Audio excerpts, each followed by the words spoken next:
మేమంతా నిజామాబాద్ జిల్లా అండి, ఉమ్మడి నిజామాబాద్ జిల్లా. ఇప్పుడు మేమందరం కూడా కామారెడ్డి జిల్లాలో పనిచేస్తున్నాము. దాదాపు మేమందరం కూడా దాదాపు ప్రతిరోజు 200-250 కిలోమీటర్ల జర్నీ చేస్తున్నాం. ఆనాడు బీఆర్ఎస్ ప్రభుత్వం తీసుకొచ్చినటువంటి ఈ దుర్మార్గమైన జీవో వల్ల రాష్ట్ర వ్యాప్తంగా 20,000 మంది స్థానికత కోల్పోయారు ఉద్యోగ ఉపాధ్యాయులు. దాదాపు ఇప్పటివరకు ఒక 40 మంది చనిపోయారు. దాంతో ఆ ప్రభుత్వం మీద మేము చాలాసార్లు కూడా రిఫరెండం చేసినాము, ఎన్నో ముట్టడులు చేసినాము, సచివాలయాన్ని ముట్టడి చేసినాము. ఇవన్నీ చేసిన తర్వాత కూడా ఆ ప్రభుత్వంలో చలనం రాలేదు, ఏ ఒక్క రిప్రజెంటేషన్ కూడా పనిచేయలేదని చెప్పేసి మేమందరం కూడా కాంగ్రెస్ పార్టీకి మద్దతు ఇచ్చి ఈరోజు ప్రజాప్రభుత్వం ఏర్పడడంలో రాష్ట్ర వ్యాప్తంగా ఉన్నటువంటి 317 ఉద్యోగ ఉపాధ్యాయులు 2 లక్షల పోస్టల్ బ్యాలెట్లు వన్ సైడ్ వేసి మేము ఈరోజు కాంగ్రెస్ ప్రభుత్వాన్ని ఏర్పాటు చేయడంలో మా వంతు పాత్ర పోషించినాం. ఈరోజు ప్రజాప్రభుత్వం వచ్చిందని చాలా సంతోషపడ్డాం. ఆ రోజు ప్రజాపాలన ఏర్పాటు చేసిన మొదటి రోజు ప్రజాభవన్లో మొదటి అప్లికేషన్ 317 ఉండాలని చెప్పి పొద్దున్న 4 గంటలకు వచ్చి అప్లికేషన్ ఇచ్చినాము, రెఫరెండం ఇచ్చినాము. అయితే ముఖ్యమంత్రి గారు మాకు సబ్ కమిటీని ఏర్పాటు చేసిర్రు. ఆ సబ్ కమిటీ ఏర్పాటు చేయడం చాలా సంతోషమైన పరిణామము. ఈ రోజుకి 317 జీవో వచ్చి దాదాపు 1000 రోజులు దాటింది. మా సబ్ కమిటీని కూడా ఏర్పాటు చేసి 9 నెలలు దాటింది. ఇప్పటికి కూడా సబ్ కమిటీని కూడా చాలాసార్లు మాత్రం చర్చలు జరిపిర్రు. సబ్ కమిటీ రిపోర్ట్ కూడా రెడీ అవుతున్నది. ఆ సబ్ కమిటీ రిపోర్ట్ ఇప్పటికీ కూడా ముఖ్యమంత్రికి అందలేదు. ముఖ్యమంత్రి గారు ఎటువంటి నిర్ణయం తీసుకోలేదు. క్షేత్రస్థాయిలో దాదాపుగా ఇప్పటికీ కూడా 10,000 మంది ఉపాధ్యాయులు ఉద్యోగులు ప్రతిరోజు జర్నీలు చేస్తూ రోజుకొక యాక్సిడెంట్ జరుగుతుంది, వారానికి ఒక మరణం సంభవిస్తున్నది. ఇంటికాడ ఉన్నటువంటి పిల్లల్ని వృద్ధుల్ని వదిలేసిపోతే ఇంటికి వాళ్ళకి వచ్చేసరికి హాస్పిటల్లో ఎవరు చూపించాలో అర్థం కాక ఎన్నో మరణాలు సంభవిస్తున్నాయని మీ ఉద్దేశంతో ఈరోజు ముఖ్యమంత్రి గారికి కరెక్ట్గా సంవత్సరం కింద ఇదే గాంధీ భవన్లో పీసీసీ అధ్యక్షుని హోదాలో 48 గంటల్లో ఈ 317 జీవోను పరిష్కరిస్తాం మేము అధికారంలోకి వస్తే అని హామీ ఇవ్వడం జరిగింది. అదే విషయాన్ని ఈరోజు గుర్తు చేయడానికి రాష్ట్ర వ్యాప్తంగా ఉన్న 317 జీవో బాధితులందరూ దాదాపు 2,000 మందిని ఈరోజు వచ్చినాము, మంత్రులను కలిసినాము. మన పీసీసీ ప్రెసిడెంట్ మహేష్ కుమార్ గౌడ్ గారు, పొన్నం ప్రభాకర్ గారు మరియు మన మంత్రి కొండా సురేఖ గారు ఈరోజు చర్చలు జరిపారు. రేపు సబ్ కమిటీ చైర్మన్తో చర్చలు జరిపి మాకు వీలైనంత తొందరగా 317 బాధితులను స్థానికత కేటాయిస్తామని ఒక మాట చెప్పడం జరిగింది. మరి ఇటువంటి మాటలు ఇప్పటికీ కూడా 3-4 సార్లు అయిపోయినాయి. వాళ్ళు ఇచ్చిన డేట్లు కూడా దాటిపోతున్నాయి. కొత్త ఉద్యోగులను తీసుకుంటున్నారు. దాదాపుగా ప్రతి నెలలో ఎంతోమంది ఉద్యోగులను రిక్రూట్ చేస్తున్నారు. కొత్త రిక్రూట్మెంట్లు వస్తున్నాయి. మమ్మల్ని అందరినీ వేరే జిల్లాలకు పంపించి మాకంటే జూనియర్లను తీసుకొచ్చి సొంత జిల్లాలో 10 కిలోమీటర్ల దూరంలో పోస్టింగ్ ఇస్తున్నారు. ఇది చాలా అన్యాయం అని మేము కోరుతున్నాం. మా ఉద్దేశము ఉద్యోగులు ఇవ్వాలని కాదు, నిరుద్యోగులను ఆపాలని కాదు మా ఉద్దేశము. మేమందరం సీనియర్లము. ఒక్కొక్కరు 40 సంవత్సరాలు 25 సంవత్సరాలు డ్యూటీ చేసిన వాళ్ళు ఉన్నారు, 50 సంవత్సరాలు పైబడ్డ వాళ్ళు ఉన్నారు. కాబట్టి మాకు అందరికీ కూడా స్థానికత కల్పించి ఆ తర్వాత మీరు ఉద్యోగులందరికీ కూడా నిరుద్యోగులకు పోస్టింగ్స్ ఇవ్వాలని మీరు ఇచ్చినటువంటి హామీ, మేనిఫెస్టోలో పెట్టినటువంటి హామీని నెరవేర్చి ఈరోజు ఉద్యోగ ఉపాధ్యాయ లోకాన్ని ముఖ్యంగా 317 బాధితులకు ఒక తీపి కబురు అందించాలనే ఉద్దేశంతో ఇక్కడికి రావడం జరిగింది. మీరు చెప్పండి, అసలు ఎక్కడి నుంచి వచ్చారు? మాది మహబాద్ డిస్ట్రిక్ట్ సార్, మాది మెడికల్ డిపార్ట్మెంట్. కొమరంభీం జిల్లాకి వేశారు మమ్మల్ని. 300 కిలోమీటర్ల దూరం నుంచి వస్తున్నాం మేము. ఇంట్లో పిల్లలను వదిలిపెట్టి, భర్తను వదిలిపెట్టి, తల్లిదండ్రులను వదిలిపెట్టి, ఆడపిల్లలను వదిలిపెట్టి మేము దూరంలో ఉండి పనులు చేస్తున్నాం. మాకు ఒక రోజు కూడా లీవులు ఇవ్వట్లేదు. అంత దూరం పోయి 1-2 రోజులు ఉండడానికి కూడా మాకు వీలు కావట్లేదు. కాబట్టి మా సొంత జిల్లాలకు మమ్మల్ని పంపించాలని కోరుకుంటున్నాం సార్. మీరు చెప్పండి సార్. నాది 1998 డిఎస్సి అపాయింట్మెంట్ అండి. I'm working a school assistant in from 2002. I'm working a school assistant in Komaram Bheem Asifabad district. But I actually belongs to Adilabad district. అంటే మాకు ఈ మొన్న 317 కన్నా ముందు ఒకవేళ మాకు అది రాకి ఉంటే మేము మా సొంత జిల్లాకి ట్రాన్స్ఫర్స్లో సీనియారిటీ ప్రకారం ట్రాన్స్ఫర్స్లో వెళ్ళే వాళ్ళము. మాది చాలా కాంప్లెక్స్ ప్రాబ్లం సార్. మాది చాలా సీరియస్ ప్రాబ్లం. మొత్తం జిల్లాలో, ఉమ్మడి జిల్లాల్లో 2 ప్లేసెస్లో హిందీ మీడియం స్కూల్స్ ఉన్నాయి. గత 22 సంవత్సరాలుగా మేము వేరే జిల్లాలోని కుమ్రంభీం ఆసిఫాబాద్లో గత 22 సంవత్సరాలుగా మేము వర్క్ చేస్తున్నాము. మా స్థానికత జిల్లా ఆదిలాబాద్కి మమ్మల్ని పంపాలని మేము గవర్నమెంట్ని మనస్ఫూర్తిగా కోరుకుంటున్నాం. మాకు జీవితంలో ఎలాంటి ఆశలు లేవు. మా సొంత జిల్లాకి మమ్మల్ని పంపిస్తే మేము చాలా రుణపడి ఉంటాము రేవంత్ రెడ్డి సార్కి. Thank you very much. Thank you. మీరు చెప్పండి సార్. నేను కొమరంభీం డిస్టిక్లో ట్రాన్స్ఫర్ చేశారు. మాది నేటివిటీ వచ్చేసి నల్గొండ డిస్టిక్ సూర్యాపేట మండలం హుజూర్నగర్ దగ్గర. కానీ కొమరంభీం డిస్టిక్ చింతలమానేపల్లి ఆసిఫాబాద్ డిస్టిక్లో మాకు 317లో ట్రాన్స్ఫర్ చేశారు. 480 కిలోమీటర్ డిస్టెన్స్లో అక్కడ ఉండి పనిచేస్తున్నాం సార్. ఫ్యామిలీని అందరిని వదిలేసి చాలా సఫర్ అవుతున్నాం సార్.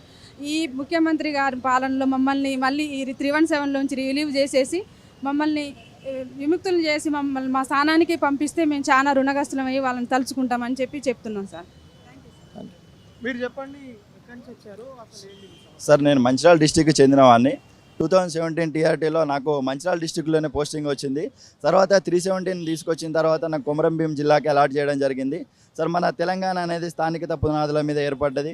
మన కొత్త జిల్లా, మన జిల్లా పోస్టులన్నీ జిల్లా కేడర్కి చెందుతాయి కాబట్టి ఎవరి జిల్లాలో వాళ్ళకి పోస్టింగ్స్ ఇచ్చారో తర్వాత 317 అనేది జీవో తీసుకొచ్చి వేరే జిల్లా, పరాయి జిల్లాలకు పంపించడం జరిగింది. అక్కడున్న నిరుద్యోగులందరూ కూడా మా పోస్టులన్నీ కోల్పోతున్నాం మేము, మీ పరాయి జిల్లా వాళ్ళందరూ కూడా వచ్చి మా జిల్లాలో జాబ్స్ చేయడం వల్ల మా వేకెన్సీస్ అన్ని మీతో ఫిల్ అవుతున్నాయని వాళ్ళు బాధపడుతున్నారు. ఒక దిక్కు మా ఫ్యామిలీస్ని వదిలిపెట్టి, అమ్మ నాన్నల్ని, భార్య పిల్లల్ని వదిలిపెట్టి వేరే జిల్లాకి వెళ్ళి రావడానికి కనీసం 150 నుంచి 200 కిలోమీటర్ల దూరంలో అలాట్ అయ్యి పొద్దున్న 4 గంటలకు లేచి సాయంత్రం మళ్ళీ వచ్చేసరికి 8-9 గంటలు అవుతాయి. అంటే మొత్తం జీవితం మొత్తం జర్నీలనే గడిచిపోతాయి. చాలామందికి యాక్సిడెంట్స్ అవుతున్నాయి.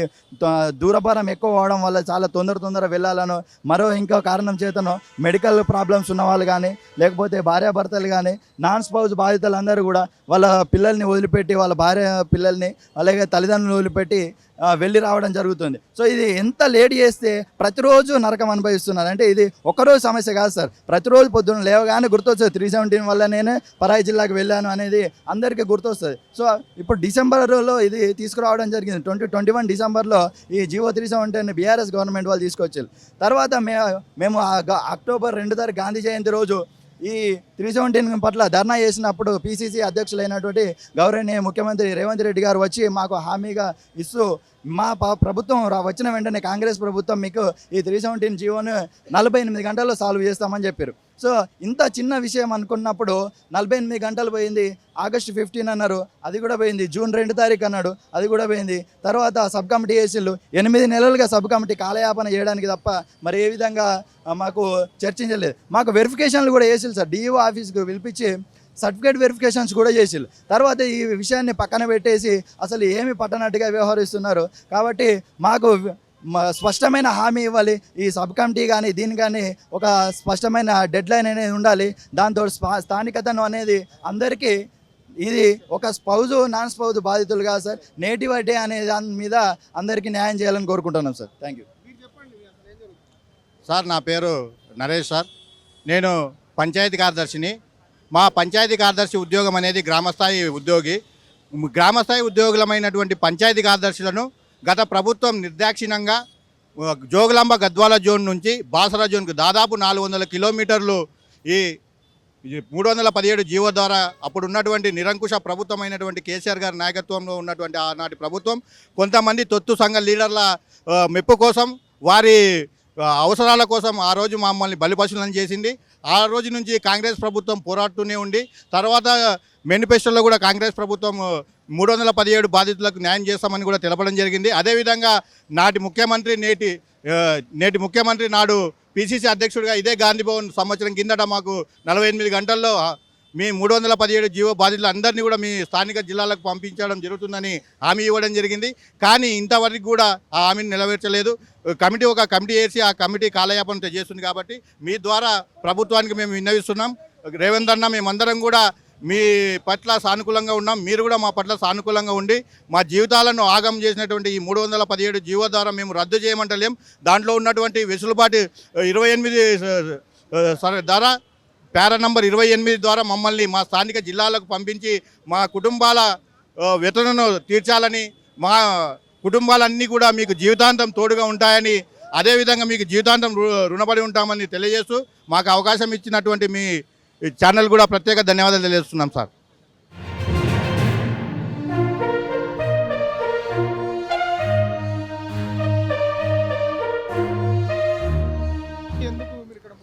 ఇక్కడ మేము ముట్టడి లెస్స రిప్రజెంటేషన్ కోసం వచ్చినాం. కాకపోతే జనాలు పెరిగిన తర్వాత నేను ఒక రాష్ట్ర medical and health JAC state ప్రెసిడెంట్గా నేను ఇక్కడికి రావడం జరిగింది. సో నా పేరు రాపోల్ శేఖర్, ఆదిలాబాద్ జిల్లాలో రిమ్స్ హాస్పిటల్లో నర్సింగ్ ఆఫీసర్ పనిచేస్తాను. నాతో పాటు జనరల్ సెక్రటరీ గారు, నాతో పాటు వర్కింగ్ ప్రెసిడెంట్ గారు, నాతో పాటు వైస్ ప్రెసిడెంట్ కిరణ్ సారు, ఇట్లా చాలామంది స్టేట్లో ఉన్నటువంటి అన్ని జిల్లాలలో ఉన్నటువంటి మేము నర్సింగ్ ఆఫీసర్స్, పారామెడికల్, తర్వాత ల్యాబ్ టెక్నీషియన్స్, ఫార్మసిస్టు, ఇట్లా అన్ని రకాల cadres, ANM, health supervisors, health extension officers. మొదటగా ఏంటంటే మా సమస్య ఒకటే, 317 జీవో సమస్య. 317 జీవో అనేది ఏంటంటే గత ప్రభుత్వం తీసుకొచ్చినటువంటి చీకటి జీవో వల్ల మా బతుకులన్నీ చిత్రబందలు అయిపోయినాయి. చీకటి జీవో వల్ల మా బతుకులన్నీ చింద్రమైపోయినాయి, కుటుంబాలు చీలిపోయినాయి, చెట్టుకొక్కలకు పుట్టుకొక్కలకు మారిపోయిన పరిస్థితి ఉన్నాయి. దీనివల్ల ఏమవుతుందంటే మా స్థానికత మేము కోల్పోయినాం, మా జిల్లాలు మా జోన్లు మేము కోల్పోయినాం. మాకు కావాల్సింది మెయిన్గా మేము అడిగేది ఏంటంటే ఒకటి మా జోన్లలో మాకు పోస్టింగ్ ఇవ్వండి.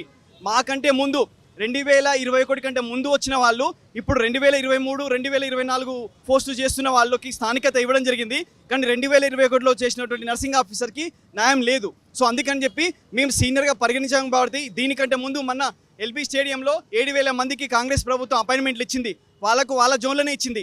ఇప్పుడు జరగబోయే నోటిఫికేషన్ 2050 ఏదైతే పోస్టులు ఉన్నాయో వాళ్ళకి కూడా వాళ్ళ స్థానికత ప్రకారమే ఇస్తారు. కాబట్టి మాకు కూడా మా స్థానికత మీ సీనియర్గా పరిగణించబడుతుంది కాబట్టి మా స్థానికత మాకు కావాలి అనేది మేము మా ప్రధాన డిమాండ్. కాంగ్రెస్ పార్టీ మేనిఫెస్టోలో క్లియర్గా మెన్షన్ చేసింది 317 వాళ్ళకి సమీక్షించి వాళ్ళకు ఉన్నటువంటి సమస్యలు పరిష్కరించి వాళ్ళకి న్యాయం చేస్తామని చెప్పేసి కాంగ్రెస్ ప్రభుత్వం మేనిఫెస్టోలో క్లియర్గా అభయాసంలో మెన్షన్ చేయడం జరిగింది. దానికి మేము సంతోషంగా పడ్డాం. ఆ రోజు మీ నైతికంగా గెలిచిన ఉద్యోగులందరం కాంగ్రెస్ పార్టీకి రుణంగా మేము మాతో పాటు మీ ఉద్యోగులమే మా ఫ్యామిలీ మెంబర్స్ మా స్నేహితులకు చెప్పినాం, కాంగ్రెస్ వస్తే మా బతుకులు మారుతాయి, మాకు మంచి రోజులు వస్తాయి, మా స్థానికత వస్తుంది అనుకున్నాం. ఈ 48 గంటల్లో రేవంత్ రెడ్డి గారు స్థానికతను క్లియర్ చేస్తున్నారు. కానీ ఇప్పటివరకు 8 నెలలు అయిపోయింది. ఈ 317 సబ్ కమిటీ పెట్టడం వల్ల కాలయాపన బాగా జరిగిపోయింది. ఎందుకు ఇంప్లిమెంటేషన్ చేయడంలో నిర్లక్ష్యం జరిగిందని మీరు అనుకుంటున్నారు? నేను ఒకటే మాట చెప్తున్నా, కాంగ్రెస్ ప్రభుత్వము చేస్తుందనే నమ్మకం ఇప్పటికి ఉంది మాకు. ఎందుకంటే ఒకటి ఎందుకు నిర్లక్ష్యం చేస్తుందంటే మా సంఖ్య తక్కువ ఉందనా లేకపోతే ఏదన్నా కార్యక్రమం గవర్నమెంట్కి అవసరం ఉన్నప్పుడు చేద్దామనా అనేది మాకు అర్థం కావట్లేదు. మేము ఒకటే మాట, 317 జీవోలో రియల్ విక్టిమ్స్ వచ్చేసి 15,000 మందికి పైగా ఉన్నారు. కానీ అప్లై చేసుకున్న వాళ్ళు 50,000 మంది ఉన్నారు. సార్ట్అవుట్ గవర్నమెంట్ 15,000 మంది ఉన్నారు అనుకున్నారు, కానీ 50,000 మందికి పైగా ఆన్లైన్ పోర్టల్ అప్లై చేసుకున్నారు. దీనివల్ల సార్ట్అవుటింగ్లో తేడా ఒకటి వస్తుంది, కొంత నిర్లక్ష్యం కూడా ఉందని మేము అనుకుంటున్నాం. సార్ నిజామాబాద్ జిల్లా నుండి వచ్చాం సార్. మేము మా స్థానిక జిల్లా నిజామాబాద్ అయినప్పటికీ మమ్మల్ని కామారెడ్డి జిల్లాలో స్థానికేతరుగా 317 జీవోతో మమ్మల్ని పంపించడం జరిగింది సార్. రోజు 100 కిలోమీటర్ల ప్రయాణం చేయలేక మేము ఆరోగ్యాలు పాడు చేసుకున్న పిల్లలకు ఇంటికి అందరు దూరమై మా ఆరోగ్యాలు మొత్తం ఖరాబ్ అవుతున్నాయి సార్. మా ముందు మా వెనుక అపాయింట్ అయిన వాళ్ళు స్థానికులు అవుతున్నారు. మరి మా స్థానికత ఎట్టిపోయింది సార్? సీఎం సార్ మాకు ఇచ్చినటువంటి వాగ్దానం 48 గంటల్లో మాకు నెరవేరుస్తామని చెప్పారు 317 గురించి. కానీ ఇంతవరకు ఈ రోజు ఇచ్చినటువంటి మాట సంవత్సరమైన సార్ ఈ రోజుకి. కాబట్టి మేము శాంతి ర్యాలీగా వచ్చాము, ఇక్కడ ఎలాంటి ఆందోళన చేయడానికి రాలేదు సార్. మరి సీఎం సారే మాకు కనికరించి మాకు ఆ జీవోని మాకు పరిష్కరిస్తారని చెప్పేసి మేము అందరం కూడా ఆశాభావం వ్యక్తం చేస్తున్నాం సార్. దయచేసి మా పని కనికరం చూపండి సీఎం సార్. మేము మహబాద్ నుండి వచ్చామండి. యాక్చువల్గా మాది వరంగల్ జిల్లా. వరంగల్ అయితే లోకల్ అయితే నా 317లో మమ్మల్ని మహబాద్కి అలాట్ చేశారు. మహబాద్ అనేది మాకు అసలు ఏమాత్రం సంబంధం లేని జిల్లా. ఇక రిటైర్మెంట్ వరకు అదే జిల్లాలో చేయాలి అంటే కొంచెం బాధగా అనిపిస్తుందండి. మా సమస్యని తొందరగా సాల్వ్ చేయాలని ముఖ్యమంత్రి గారికి మేము కోరుకుంటున్నాము. ఇదే మా విన్నపం అండి. అతి త్వరలో మా సమస్యని అసలు వెంటనే చేస్తామని అన్నారు, కానీ 1 ఇయర్ అవుతున్నా కూడా ఇంకా చేయట్లేరు. మా స్థానిక జిల్లాలకు మమ్మల్ని పంపించాలని మేము కోరుకుంటున్నాము. ఇది ఈ విధంగా వీళ్ళు చేస్తున్న శాంతియుతమైన నిరసన పైన కూడా పోలీసులు తీవ్రమైన ఆంక్షలు విధిస్తున్నారని చెప్పి బాధితులు అంటున్నారు. దాదాపు ఇక్కడే ఉన్న బాధితులతో మాట్లాడే ప్రయత్నం కూడా మనం చేశాము. సార్ మీరు ఎక్కడి నుంచి వచ్చారు? మీది అంటే ఇష్యూ ఏంటి? ఇదేనా 317? నిజామాబాద్ నుంచి వచ్చినాం సార్. అదే మా సమస్య గత 3 ఏళ్ల నుంచి మేము పడుతున్న బాధలు ప్రభుత్వానికి తెలియని కావు సార్. అయినా మేము ఒకసారి ప్రభుత్వం దృష్టిలో తీసుకురావద్దాం. ప్రభుత్వం ఏర్పాటు చేసినటువంటి కమిటీ దాని కొరకు మేము స్వాగతిస్తూ చాలా మేము ఆనందంగా మేము ఉత్సాహాలు చేసుకున్నాం సార్. కాకపోతే ఈ తాత్సారం వల్ల మేము ప్రభుత్వానికి ఒకసారి విజ్ఞప్తి చేసుకుందామని శాంతి ర్యాలీగా వచ్చాం సార్. అయితే చిన్న గోరుతో పోయేదాన్ని గొడ్డలిదాకా తెచ్చుకునే పరిస్థితి కనిపిస్తున్నట్టుంది సార్. ఈ విధంగా మేము ప్రభుత్వానికి ఒక విజ్ఞప్తి చేయడానికి వచ్చాం సార్.